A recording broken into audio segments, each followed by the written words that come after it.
안녕하세요. 경북대학교 간호학과 여러분. 4주차 2차 시 강의 시작하도록 할게요. 1차 시에서는 주로 고전적 조건 형성에 대해서 배우는데요. 이번에는 이제 조작적 조건 형성에 대해서 배우게 될 거예요. 조작적 조건 형성은 고전적 조건 형성과 마찬가지로 어떤 사건과 사건이 연합되는 거는 맞는데, 사건과 사건이 연합이 되었을 때 어떤 행동을 증가시킨다. 고전적 조건 형성에서는 주로 어떤 이제 반응이라고 한다면, 감정적이거나 어떤 이제 본능적인 반응이라고 한다면, 조작적 조건 형성에서는 좀 더 인지적인 그런 행동이 추가가 돼요. 그래서 목표로 하는 행동이 있다라고 했을 때 그것을 어떠한 방식으로 그 행동을 증가시킬 수 있는가라고 하는 것이 조작적 조건 형성의 핵심인데요. 특히나 이제 스키너는 유명한 그 조작적 조건 형성을 만든 또 손다이크와 함께 만들어낸 유명한 행동주의 이론가예요. 그래서 다른 심리학자들은 어떤 인간이나 동물의 생각이나 사고 과정에 집중을 했는지 모르겠지만, 어, 스키너는 그 목표한 행동과 그것이 측정 가능한 행동 자체에 초점을 맞추어서 다른 부분들보다는 행동이 가장 중요하다. 그래서 생각이나 느낌보다는 행동이 어, 그 가장 중요한 핵심 그 키워드예요, 연구에 있어서. 그래서 이 행동에 초점을 맞추는 것이 긍정적인 행동, 또 긍정적인 결과를 만들어내는데 큰 영향을 미칠 수 있다, 이렇게 얘기를 했습니다. 이제 이 박스를 보시게 되면 이제 스키너가 만들어낸 이제 스키너 박스라고 하는데, 이 상자에 이제 여러 가지 것들이 있죠. 뭐 빛도 있고 화면도 있고 레버도 있고.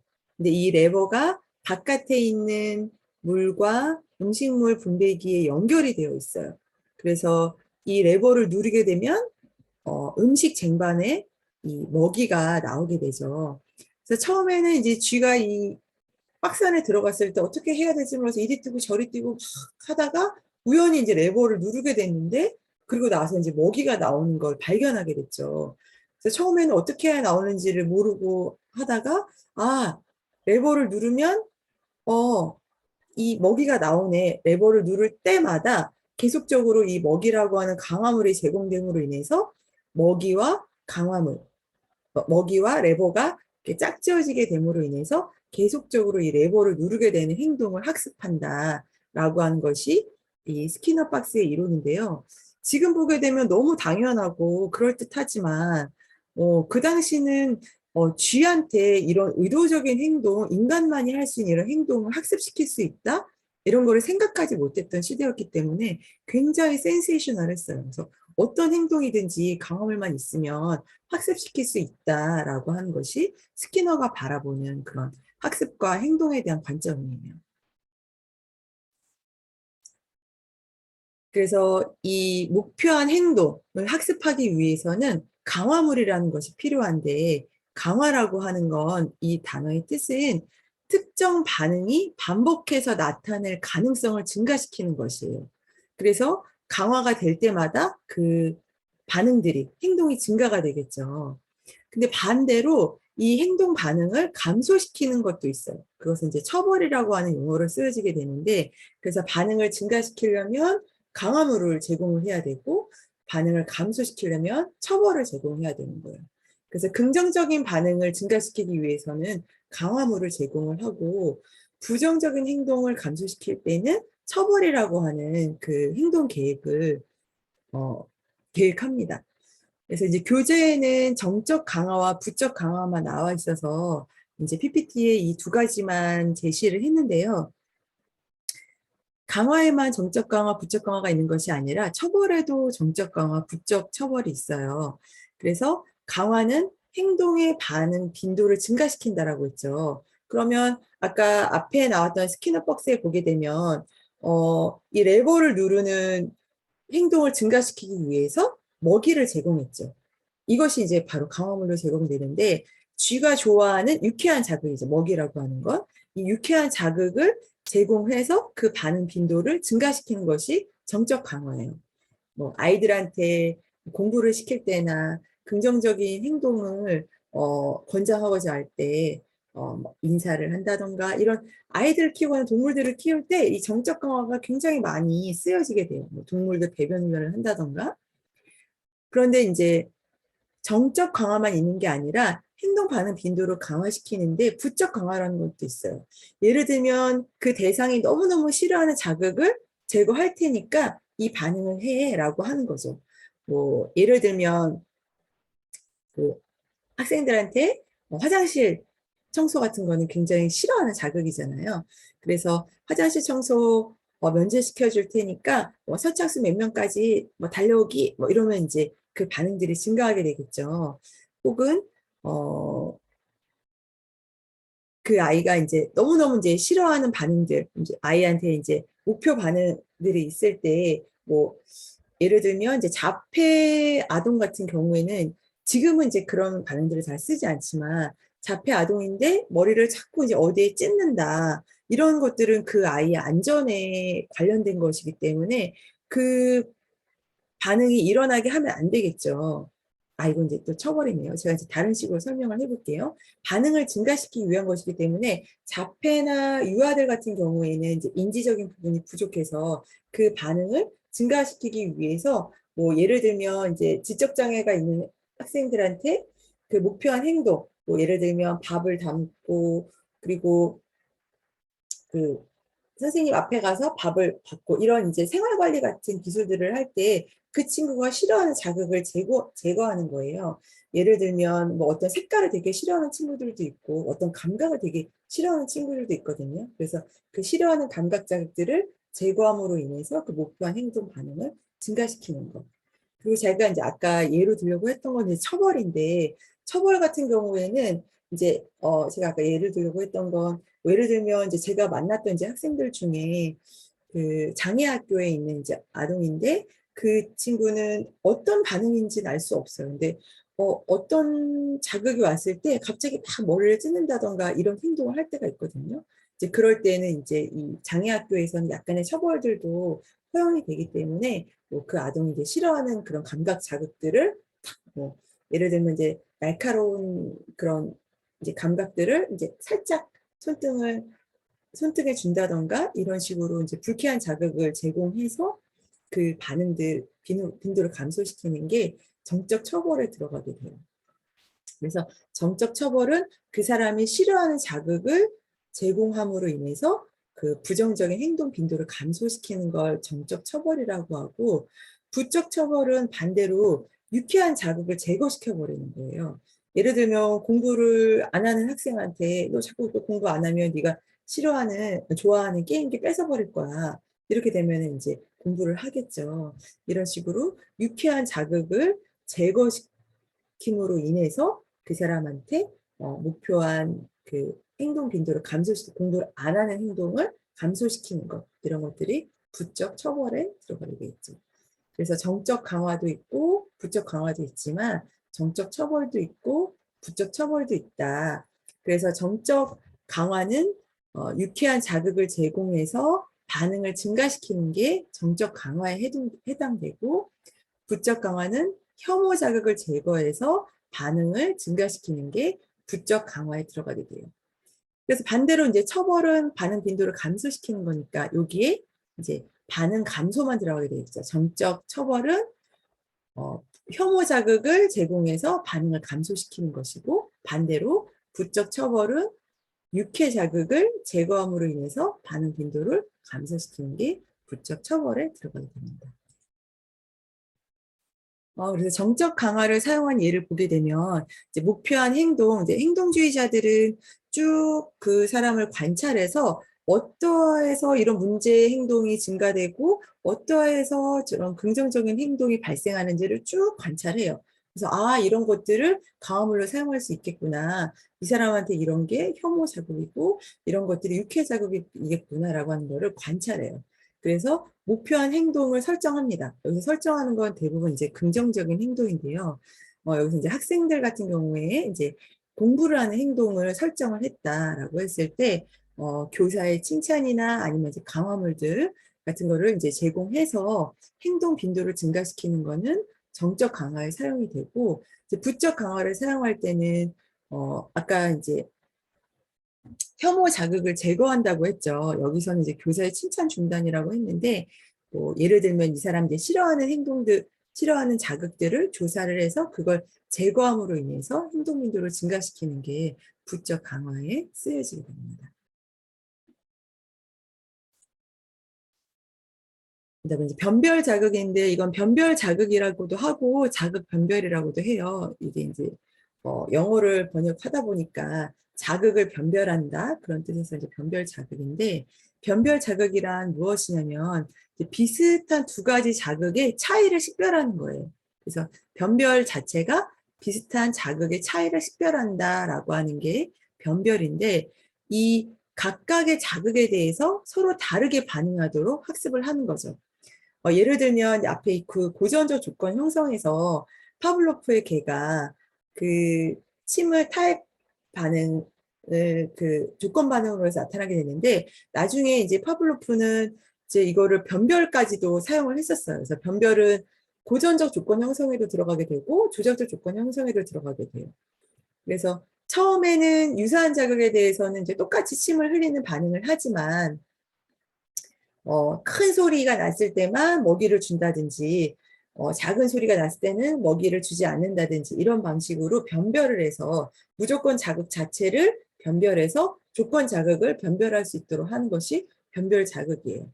근데 이제 너무 이게 변별이 되지 않을 때는 실험신경증이라는 게 걸려서 나중에 이제 이 개가 어떤 자극에 반응을 해야 되는지 알 수가 없으면서 사람처럼 이런 이 신경증이 걸리면서 막 그 대소변을 가리지 못한다던가 막 안절부절한다던가, 이런 이제 변별 자극이 안 될 때 이런 불안 증상인 거죠. 이런 불안 증상을 나타내게 되죠. 사람도 양육 과정에서 일관적이지 못한 그 반응을 보이는 양육자를 만나게 되면 이런 신경증에 걸릴 수 있어요. 불안을 겪게 되는 거죠. 엄마가 어떨 때는 똑같은 난 반응을 했는데, 어떨 때는 칭찬을 해주고, 어떨 때는 칭찬을 해주지 않고, 나는 이 똑같은 행동인데, 어떨 때는 또 화를 내고, 어떨 때는 화를 내지 않고, 그러면 아이는 어떤 게 긍정적인 행동인지 어떤 게 부정적인 행동인지 변별할 수가 없어서 굉장히 불안해져요. 이런 것들이 동물의 세계에만 통용되는 것이 아니라 인간의 어떤 그 발달 과정에도 똑같이 적용이 됩니다. 그래서 어떤 것이 유사자극이고 어떤 것이 변별자극인지 그 자극을 주는 사람이 변별을 하는 게 중요해요. 그래서 이때 어, 강화를 줘야 되겠다. 이때 처벌을 해야 되겠다. 이런 것들을 이제 자극을 주는 사람이 변별하는 게 굉장히 중요합니다. 강화 계획은 이제 그 행동반응 빈도를 증가시키기 위해서 이제 여러 가지 강화 계획들을 쓰는데, 연속 강화 같은 경우는 앞에 스키너 박스처럼 레버를 누를 때마다 먹이가 나오는 거예요. 근데 부분 강화는 어떨 때는 먹이가 나오고 어떨 때는 먹이가 나오지 않는 거예요. 두 가지 다 행동 반응 빈도를 증가시키는데, 어떤 게 더 연속 강화가 더 증가시키느냐, 부분 강화가 더 증가시키느냐, 어떨 것 같으세요? 레버를 누를 때마다 먹이가 나온 것이 이게 증가시킬 것 같으세요? 아니면 부분적으로 강화시키는 게 증가시킬 것 같으세요? 한번 살펴보도록 할게요.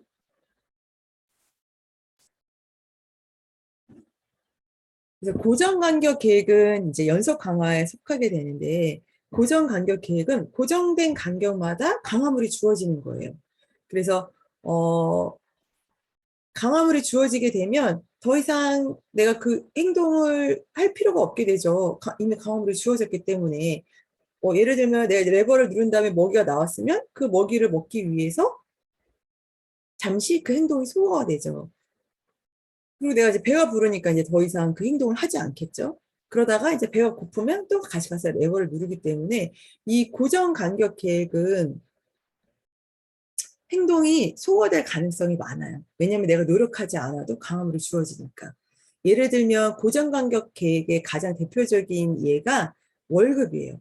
월급은 한 달에 한 번씩 꼬박꼬박 월급이 나와요. 회사가 망하지 않는 한. 그래서 내가 월급 때가 다가오면 막 일을 열심히 하고 나지만 월급을 받고 나면 사람이 약간 이제 흐트러진다는 거죠. 그리고 뭔가 인사 그 점수를 막 매길 때는 열심히 하지만 매기고 난 다음에는 그 다음에는 이제 약간 흐트러지게 되는. 그래서 나의 노력과 상관없이 주어지는 것이기 때문에 이렇게 뭐 1년에 한 번, 뭐 한 달에 한 번, 한 시간에 한 번씩 꼬박꼬박 강화물이 주어지는 것들은 어떤 긍정적인 행동을 강화시키는데 그렇게 많은 효과가 없을 수도 있어요. 그다음에 변동 간격 계획은 정해진 시간 없이 2분마다, 20분마다 그냥 불규칙적으로 강화를 제공하는 거예요. 이것도 예를 들면 이제 스캐너 박스로 예를 든다면 아무리 눌러도 안 나오다가 2분에 한 번씩 그냥 나오는 거예요. 이 누르는 행동하고 상관없이. 그러면 어 쥐가 이거 내가 누르니까 나온다라고 착각하라고 이제 누르게 되겠죠. 이게 2분에 한 번씩, 20분에 한 번씩, 1시간에 한 번씩 나오긴 나오니까. 그래서 이것도 행동 반응 빈도를 증가시키는 데 영향을 끼친다. 그다음에 간격 계획만 있는 게 아니라 간격은 이제 시간에 따라서 타임에 따라서 강화물을 주어지는 것이지만 비율 계획은 비율에 따라서 어떤 그 과제를 행하느냐에 따라서 그 과제를 뭐 10개 행할 때마다 뭐 20개 행할 때마다 이런 식으로 비율에 따라서 강화물이 제공이 되는 거예요. 하나씩 이제 살펴보시게 되면 고정 비율 계획에서는 고정된 수의 반응이 이루어지면 강화가 제공돼요. 예를 들면 10가지 숙제를 해오면 뭐 사탕 하나를 줄게 라고 이렇게 한다면 10가지 숙제를 할 때마다 강화물이 주어지는 거죠. 근데 변동 비율 계획은 달라요. 고정 비율은 이게 이제 비율이 정해져 있지만 변동 비율 계획은 일정한 반응 수마다 강화를 주는 게 아니라 불규칙적으로 강화를 주는 거예요. 그래서 처음에는 5가지 과제를 해오면 사탕을 줬지만 나중에는 뭐 7가지 과제를 해오면 강화를 주고 그래서 알 수가 없어요. 5개를 해와야 주는지 7개를 해와야 주는지. 그렇기 때문에 그 행동을 증가시킬 계속 해야 되는 거예요. 뭐 10개를 해야 되는지 20개를 해야 되는지 알 수 없으니까 어쨌든 그것이 이제 강화물이 언제 주어질지 모르니까 계속 그 행동을 하게 된다는 거죠. 그래서 일반적으로는 간격보다는 비율이 고정적인 것보다는 변동적으로 강화를 주는 게 훨씬 강화 효과가 커요. 왜냐하면 언제 줄지 알 수 없기 때문에 그 행동을 계속 하고 있는 거죠. 그래서 가장 그 행동의 빈도를 증가시키고 또 학습 행동을 더 오래 지속시키는 그 순서대를 보게 되면 변동 비율, 언제 줄지 그 비율을 예측할 수 없는 변동 비율이 가장 그 학습 행동이 오래 지속되면서도 그 반응 빈도를 증가시키는 학습 효과가 가장 크고 그 다음이 고정 비율이에요. 비율도 왜냐면 10개를 해야 되고 20개를 해야 되고 내가 그 목표 행동을 해야지만 주어지는 것이기 때문에 고정 비율이 두 번째로 학습 효과가 크고 세 번째는 변동 간격이겠죠. 이건 뭐 2분에 한 번씩, 20분에 한 번씩 이것도 언제 줄지 예측할 수가 없기 때문에 그 행동을 하게끔 하는 효과가 있다. 그런데 이제 가장 학습 효과가 떨어지는 것이 고정 간격이죠. 이건 내가 하는 행동과 상관없이 그냥 때마다 주는 거니까. 1분에 한 번씩, 1시간에 한 번씩. 네. 그래서 학습의 효과가 높은 순서는 변동 비율이 가장 높다라고 볼 수 있습니다. 이제 이거는 고정 간격 스케일업인데요. 이제 스케일업은 이렇게 이렇게 한 칸씩 건너뛰잖아요. 그래서 강화물이 주어지게 되면 응답 속도가 느려지고 그 반응, 그 행동이 좀 약간 소거된다라고 해서 고정 간격 스케일업 현상을 볼 수 있습니다. 강화 후에는 느려졌다가 다시 월급 때가 오면 열심히 하고 다시 좀 느려지고 이런 현상을 스케일업 현상이라고 합니다. 도박에 빠지는 가장 큰 이유가 이 슬롯 머신을 계획할 때 변동 비율을 계획을 해요. 이게 뭐 슬롯 머신을 1000번 땡긴 다음에 나올지 뭐 10,000번 땡긴 다음에 나올지 알 수가 없는 거예요. 그래서 한번 잭팟이 터졌다라고 하는 거는 거기에 이제 변동 비율을 입력한 사람만이 알 수 있는 거죠. 그래서 이거 1000만 번에 한 번 터질 거야. 뭐 1000번에 한 번 터질 거야. 10,000번에 한 번 터질 거야라고 했을 때 9,999번을 눌러야지만 만 번째 터지니까 결국 만 번째 사람이 한 번만 눌러도 잭팟이 터질 수 있는 거예요. 그러니까 이제 사람들이 이게 언제 터질지 알 수 없으니까 계속 도박에 빠지게 되는 거죠. 그래서 내가 우연히 한 번 했는데 잭팟이 터졌다. 그러면 그 짜릿한 감정, 쾌감에 중독되기 때문에 이게 언제 터질지 알 수 없다는 거 알면서도 자꾸 오류를 겪는 거예요. 내가 예전에 한 번 했을 때 터졌으니까 또 터질 거야. 라고 하는 그런 기대감을 가지고 도박에 빠지게 되는 거죠. 그래서 이 강화의 불확실성은 행동의 빠른 반복으로 이어질 수 있다. 절대 이런 이제 슬롯머신이나 도박에서 승리하기가 어렵다. 구조 자체가 그렇게 이루어지고 있다라고 볼 수 있습니다. 조성은 이제 원하는 행동을 만들어내는 게 이제 쉐이핑이 그런 의미잖아요. 이렇게 만들어가는 것들. 이제 행동을 만들어가는 걸 조성이라고 하는데 이 원하는 목표 행동들을 단계적으로 강화물을 제공하는 거예요. 그래서 예를 들면 우편함에서 편지를 물어오도록 걔를 조성하는 거죠. 우편함 근처에만 가도 강화물을 주고 우편함만 그 다음에 건드리면 강화물을 주고 그 다음에 우편함을 계속 건드려도 강화물을 주지 않는 거예요. 그러다가 이제 편지를 주고 편지를 물게 하면 그때 강화물을 주고 그 다음에는 이제 편지를 무는 것까지는 강화물을 주지 않다가 이제 가져오면 강화물을 주면서 단계적으로 점차적으로 목표 행동에 다가갈 수 있도록 강화물을 제공하는 걸 조성이라고 합니다. 그래서 행동을 만들어낼 수 있어요. 조작적 조건 형성에서는.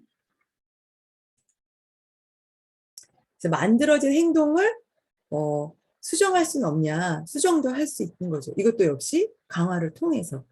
그래서 행동 수정은 인간의 행동을 변화시키는 데 사용이 되고, 역시나 이때도 이제 그 목표된 행동 수정 목표를 딱 잡고 똑같은 형식으로 진행이 돼요.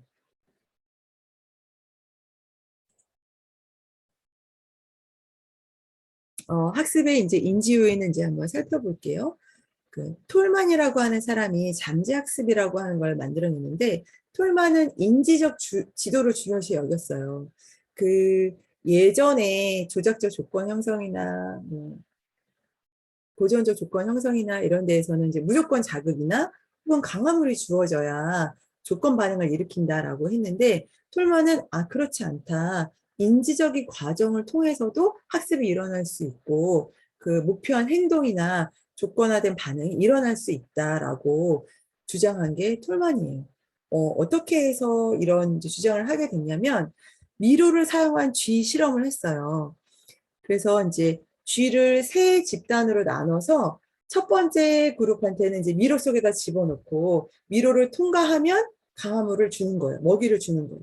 그래서 쥐들이 미로를 통과해야지만 먹이를 줌으로 인해서 첫 번째 그룹 쥐들한테 미로를 통과할 수 있도록 학습을 시키고 두 번째 쥐 그룹한테는 목표점에 도달해도 먹이를 주지 않았어요.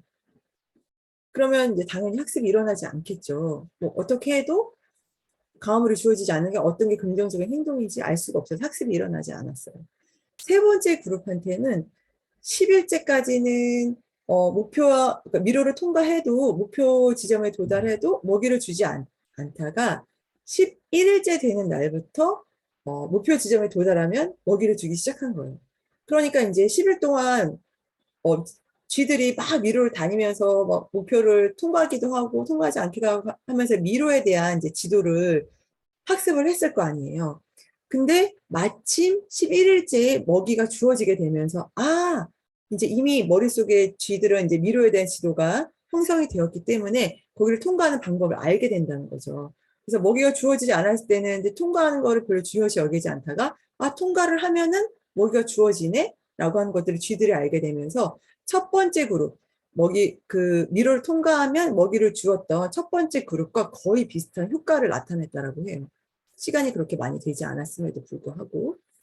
그래서 사람이나 침팬지만 인지학습을 하는 게 아니다. 쥐도, 동물도, 미로에 대한 이런 인지적 지도를 학습했다. 미로가 어떻게 형성되었는지를 시행착오를 거쳐서 인지적으로 형성하는 과정을 거쳤다. 그래서 나중에 이제 먹이라는 강화물이 주어졌을 때 그 폭발적인 그 인지를 발현해서 행동으로 나오게끔 한 거죠. 그래서 잠재학습은 이미 학습이 되었다라고 보는 거예요. 그 10일 동안 강화물이 주어지지 않아도 막 왔다 갔다 하면서 시행착오를 거쳐서 학습이 된 거죠.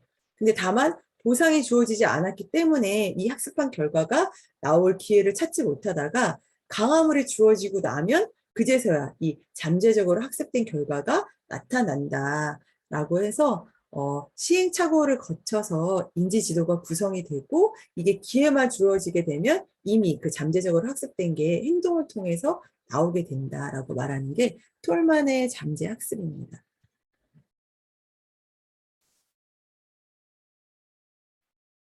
또 레스콜라라는 사람은 이제 수반성 이론을 연구를 했는데요.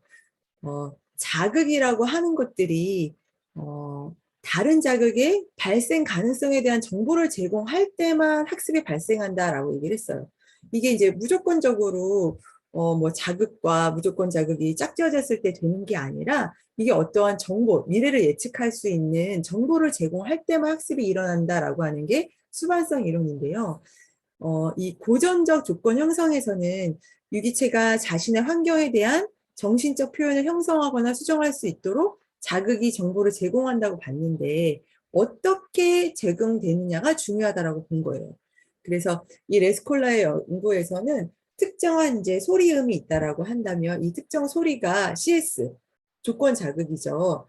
조건 자극과 전기 충격이라고 하는 이런 무조건 자극이 짝지어졌을 때 만약에 이제 특정 소리가 나고 나면 전기 충격을 바로 가했을 때는 쥐가 이 특정 소리와 전기 충격은 완전히 붙어있는 연합이기 때문에 똑같이 바라보는 거예요. 그래서 그거에 대해서 두려운 반응, 조건화된 반응을 나타내지만 두 번째로 특정 소리음과 전기 충격을 그냥 따로따로 넣는 거예요. 특정 소리음 무작위적으로 놓고 전기 충격 무작위적으로 놓고 근데 이거를 동시에 진행하진 않았어요. 특정 소리 다음에 전기 충격을 넣는다거나 아니면 특정 소리와 전기 충격을 동시에 넣는다거나 하지 않고 따로따로 넣었더니 특정 소리와 전기 충격이 아무런 연관관계가 없기 때문에 어떤 소리가 나도 전기 충격에 대한 두려운 반응이 학습되지 않았다라고 하는 거죠. 근데 세 번째 실험에서는 간헐적으로 짝을 지었어요. 어떨 때는 특정 소리음의 전기 충격을 짝지었다가 어쩔 때는 짝짓지 않았다가 그러니까 무작위적으로 한 거죠.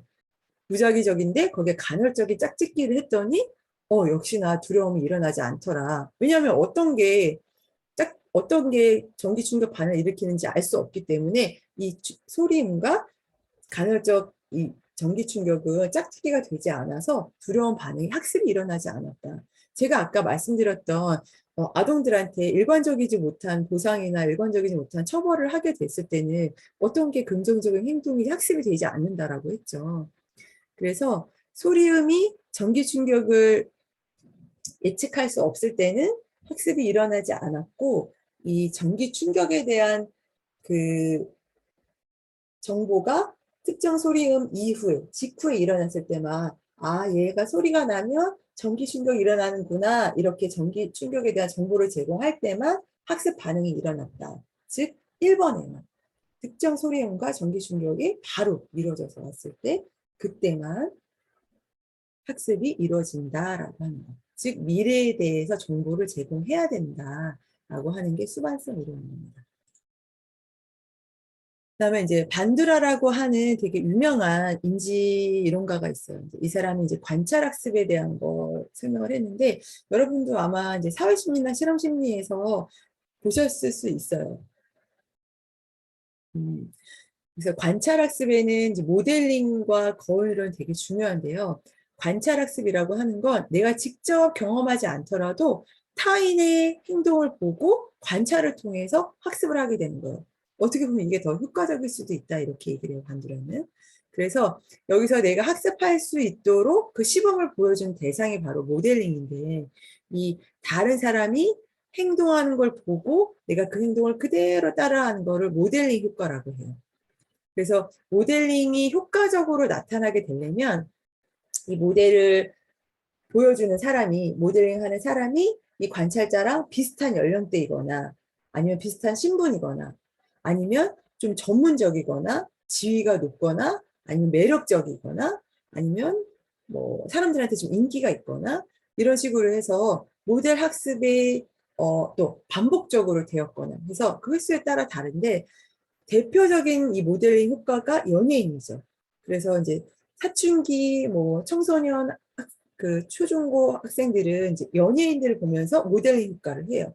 내가 좋아하는 연예인이 어떤 옷을 입었더라. 그러면 그 옷을 입고, 내가 좋아하는 연예인이 뭐 어떤 식품을 먹더라. 그럼 그걸 먹고, 이제 이런 식으로 그 모델이 하는 걸 그대로, 그 행동을 그대로 따라하는 거를 바로 이제 관찰학습이라고 합니다. 그래서 굉장히 매력적인 그 모델을 쓰느냐 안 쓰냐에 따라서 이 관찰 학습의 효과가 더 높아질 수 있기 때문에 뭐 BTS라든지 뭐 블랙핑크라든지 이런 이제 연예인들 이제 비싼 돈을 주고 광고에 쓰는 게 바로 이런 효과인 거죠. 왜 이런 반응이 일어나냐라고 했을 때 인간의 뇌에는 거울 뉴런이라고 하는 게 있다는 거예요. 공감 반응을 일으키는. 그래서 제가 지금 이제 여러분들을 보면서 이런 이제 표정과 이런 행동과 이런 동작을 할 때, 나도 모르게 저랑 이제 잘 연결감이 일어나거나 하는 사람들은 나도 모르게 이런 행동을 따라할 수도 있다라고 하는 것이죠. 그래서, 어, 사람의 뇌에는 거울 뉴런이라는 게 있어서 누군가한테 동조할 수 있고 공감할 수 있고 그 행동을 따라하고 모방할 수 있는 그런 신경세포가 있다라고 하는 것이 바로 관찰학습에서 얘기하는 어, 그, 그 모델링 기제입니다. 그래서 유명한 이제 반두라의 실험인데요. 어, 이 반두라 이제 실험에서 이렇게 보게 되면 요 첫 번째 요 그림에서는 이제 어른이 어떤 이제 이런 풍선으로 된 인형을 막 폭력적으로 때리는 모습을 보여줘요. 그래서 아이들이 그거를 이제 가만히 시각적인 정보로 받아들이죠. 그리고 나서 이 똑같은 인형을 줬을 때 학습을 하는 거예요. 아, 저 인형은 저렇게 때리라고 있는 거구나. 어떻게 사용할지 모르다가 그걸 때리는 것. 어떤 가치나 의미가 있는 게 아니라 그냥 그대로 보고 따라하는 거죠.